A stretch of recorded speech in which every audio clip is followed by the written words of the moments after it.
यह होती है। यह सब देखकर टुनटुनी एक पेड़ के पास जाकर बैठ जाती है और कहती है, कोई मुझे प्यार क्यों नहीं करता? सब बुलबुल से प्यार करते हैं, हे ऊपर वाले क्यों नहीं करता कोई मुझे प्यार? तभी एक पेड़ टुनटुनी से कहता है, क्या हुआ टुनटुनी बेटा, तुम रो क्यों रही हो? तुम पेड़ होकर भी बोल सकते हो? हाँ हाँ, क्योंकि मैं एक जादुई पेड़ हूँ। मैं बोल सकता हूँ और तुम्हें सुन भी सकता हूँ। कौन से जादुई पेड़ हो तुम? मैं जादुई सोने के गहने का पेड़ हूँ। मेरे पेड़ पर बहुत से गहने लगे हैं, तुम चाहो तो मैं तुम्हें भी दे सकता हूँ।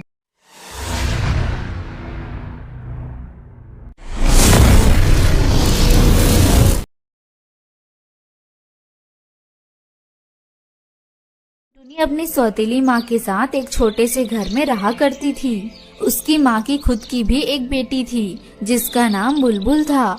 उसकी माँ आए दिन टुनटुनी पर अत्याचार किया करती थी, उसे मारा करती थी और घर का सारा काम टुनटुनी से ही कराती थी। साथ ही अपनी बेटी बुलबुल से एक भी काम नहीं करवाया करती थी। ऐसे ही एक दिन टुनटुनी अपनी सौतेली माँ से कहती है, माँ मुझे सोने की बालियाँ चाहिए। मेरी सहेली की माँ ने उसे सोने की बालियाँ दिलाई है, आप भी मुझे सोने की बालियाँ दिला दो ना माँ। हाँ हाँ, पैसे तो पेड़ पर लगे हैं ना, तेरी माँ यहाँ बहुत सारा पैसा छोड़ गई है जो मैं तुझे सोने की बालियाँ दिला दूँ।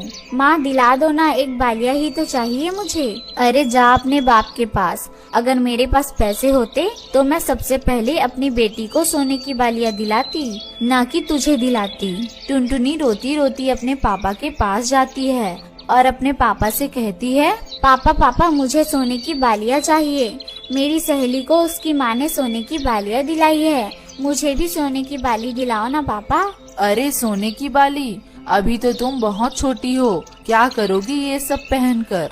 नहीं पापा, मुझे सोने की बालियाँ चाहिए तो चाहिए, आप मुझे कहीं से भी ला कर दो। अरे बेटा, अच्छा ठीक है, मैं जब शाम को आऊँगा फिर तुम मेरे साथ चलना, तुम्हें जैसी बालियाँ चाहिए तुम ले लेना। अब तो खुश हो ना बेटा? पापा अब मैं बहुत ज्यादा खुश हूँ, आप बहुत अच्छे हो, आप मेरी सारी इच्छा पूरी करते हो। ऐसे ही टुनटुनी शाम को अपने पापा के साथ एक सुनार की दुकान पर जाती है। टुनटुनी एक जोड़ी कान की बालियाँ पसंद कर लेती है। टुनटुनी के पापा उसे वो बालियाँ दिला देते हैं। टुनटुनी बहुत ही ज्यादा खुश हो जाती है। अपने पापा के साथ जब वह घर आती है तो घर पर आकर वह अपनी सौतेली माँ को बालियाँ दिखाती है। ये देखो माँ, पापा ने मुझे सोने की बालियाँ दिलाई है। सोने की बाली जब दिलाना ही था तो दोनों बेटियों को दिलाते, तुझे ही क्यों दिलाई उन्होंने? अगर बुलबुल ने देख लिया कि तेरे पास सोने की बालियाँ है तो वो भी रोने लगेगी। अब मैं उसके लिए बालियाँ कहाँ से लाऊंगी? तू तो बड़ी है और बहुत समझदार है, वो तो तुझसे छोटी है, उसे कैसे समझाऊंगी मैं? तू एक काम कर, ये बालियाँ मुझे दे दे, अगर बुलबुल रोएगी तो मैं उसे दे दूंगी। लेकिन बुलबुल ने अभी बालियाँ देखी भी नहीं है माँ, वो तो रोई भी नहीं है। अरे तू क्या चाहती है कि मेरी बेटी रोए, वो भी तेरी वजह से? देख ये सब बोलकर मेरा दिमाग मत खराब कर, चुपचाप मुझे ये बालियाँ दे दे वरना तेरे कान गरम कर दूंगी। टुनटुनी डर कर कान की बालियाँ निकाल कर अपनी माँ को दे देती है। वो बालियों को अपने पास ही रख लेती है। टुनटुनी रोते रोते फिर से अपने पापा के पास जाती है और अपने पापा से कहती है, पापा बालियाँ बुलबुल ने ले ली, मुझे दूसरी बालियाँ दिला दो, मुझे भी बालियाँ चाहिए। टुनटुनी बेटा, अब मेरे पास इतने पैसे नहीं हैं कि मैं तुम्हें दूसरी सोने की बालियाँ दिलवा दूं। जब मेरे पास पैसे होंगे तो मैं तुम्हें दूसरी बालियाँ दिलवा दूंगा, तब तक तुम थोड़े दिन के लिए इंतजार करो। अगर मेरी माँ जिंदा होती तो वो मुझे किसी चीज के लिए मना नहीं करती और मुझे कहीं से भी सोने की बालियाँ ला कर देती। आप मुझसे प्यार नहीं करते पापा, और ना ही माँ प्यार करती है।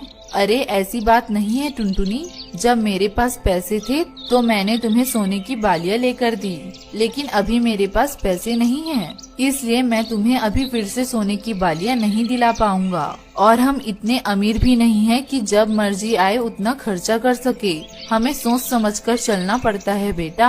और जब मेरे पास पैसे होंगे तब मैं तुम्हें बिना कहे सोने की बालियाँ ला कर दूंगा। रहने दो पापा, मुझे नहीं चाहिए सोने की बालियाँ। टुनटुनी रोते रोते अपने घर से निकल जाती है। वो एक जंगल की तरफ चली जाती है। उस जंगल में काफी पेड़ पौधे और नदियाँ होती है। यह सब देखकर टुनटुनी एक पेड़ के पास जाकर बैठ जाती है और कहती है, कोई मुझे प्यार क्यों नहीं करता? सब बुलबुल से प्यार करते हैं, हे ऊपर वाले क्यों नहीं करता कोई मुझे प्यार? तभी एक पेड़ टुनटुनी से कहता है, क्या हुआ टुनटुनी बेटा, तुम रो क्यों रही हो? तुम पेड़ होकर भी बोल सकते हो? हाँ हाँ, क्योंकि मैं एक जादुई पेड़ हूँ।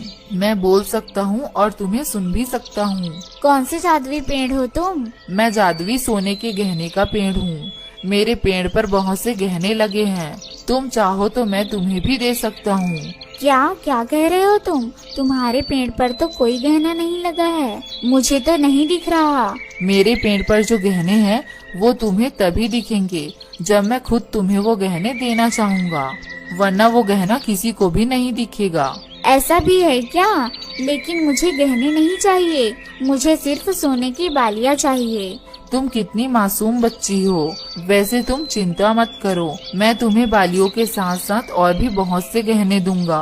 तुम्हें भविष्य में जब भी जरूरत हो तुम मेरे पास आना, मैं तुम्हें वो सब दूंगा जो तुम चाहती हो।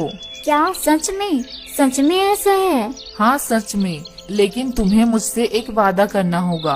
वादा? कैसा वादा? वादा ये करना है कि मैं तुम्हें बहुत सारे सोने के गहने दूंगा, लेकिन तुम ये बात किसी को नहीं बताओगी, चाहे वो तुम्हारी सौतेली माँ हो या तुम्हारे पापा। ठीक है पेड़ जी, मैं ऐसा ही करूँगी, मैं किसी को नहीं बताऊंगी। वो जादुई पेड़ टुनटुनी को अपनी जादुई शक्ति से कुछ सोने की बालियाँ और कुछ गहने दे देता है। यह सब लेने के बाद टुनटुनी अपने घर आ जाती है। टुनटुनी के कान में बालियाँ देखकर उसकी माँ उससे कहती है, अरे ये सोने की बालियाँ कहाँ से लेकर आई है तू? ये सोने की बालियाँ मैं कहीं से भी लाई हूँ, आपको इससे क्या लेना देना? आपने थोड़े दिलाई है मुझे, अब तू जुबान भी लड़ाएगी मुझसे? नहीं माँ, मैं आपसे जुबान नहीं लड़ा रही हूँ, बस मैं आपको कभी नहीं बताऊंगी कि मैं ये बालियाँ कहाँ से लाई हूँ और आपको इससे क्या लेना देना कि ये बालियाँ मुझे किसने दिलाई। टुनटुनी की माँ को यह बात सुनकर बहुत गुस्सा आता है और वो एक डंडे से टुनटुनी की पिटाई करना शुरू कर देती है। तभी वहाँ अचानक से टुनटुनी के पापा आ जाते हैं और वो टुनटुनी की माँ से डंडा लेकर उसी की पिटाई करने लगते हैं और उसे हमेशा हमेशा के लिए घर से बाहर निकाल देते हैं। जिसके बाद टुनटुनी अपने पापा के साथ हंसी खुशी रहने लगती है। चिड़िया की शादी को बहुत समय हो गया था, लेकिन अभी तक चिड़िया को संतान की खुशी नहीं मिली थी। चिड़िया के परिवार में चिड़िया की सास थी और चिड़िया का पति था। चिड़िया की सास बहुत ही अच्छी चिड़िया थी। उसने कभी भी अपनी बहू को ये एहसास नहीं होने दिया कि उसकी कोई संतान नहीं है, बल्कि वो तो अपनी बहू को तसल्ली देती थी। माँ, अब तो इतना समय गुजर चुका है, लेकिन अभी तक हमारे घर में बच्चे नहीं हुए हैं। हमारा घर कितना सूना लगता है। अरे पगली, घर कहाँ सूना है, तुम हो ना इस घर की रौनक। देखना, एक दिन हमारे घर में बच्चे ही बच्चे होंगे जो हमसे संभाले नहीं संभलेंगे।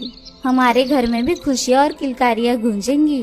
चिड़िया की सासू माँ की यही बातें थी जो चिड़िया को हिम्मत देती थी। उस चिड़िया के पड़ोस में एक कौवी भी रहती थी जो कहने के लिए तो चिड़िया की सहेली थी, पर वो अंदर से बहुत खुश थी क्योंकि चिड़िया की कोई भी संतान नहीं थी। चिड़िया मेरी सहेली, अभी तक तुम्हारी संतान नहीं हुई, कहीं ऐसा न हो कि तुम्हारी सास तुम्हारी पति की दूसरी शादी करा दे। नहीं सहेली, मेरी सास तो बहुत अच्छी है, वो मुझे बहुत प्यार करती है।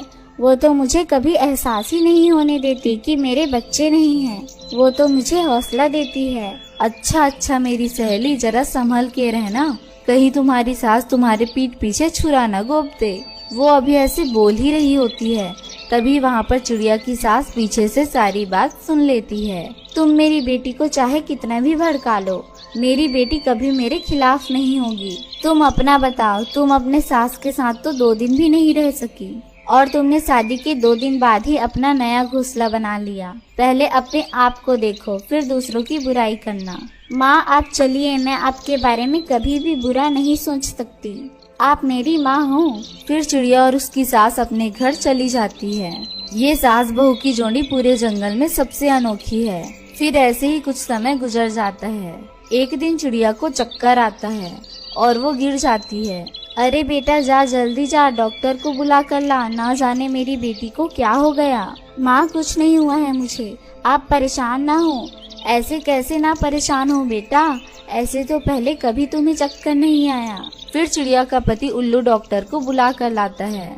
उल्लू डॉक्टर चेकअप करती है। आपको बधाई हो, आपकी बहू माँ बनने वाली है।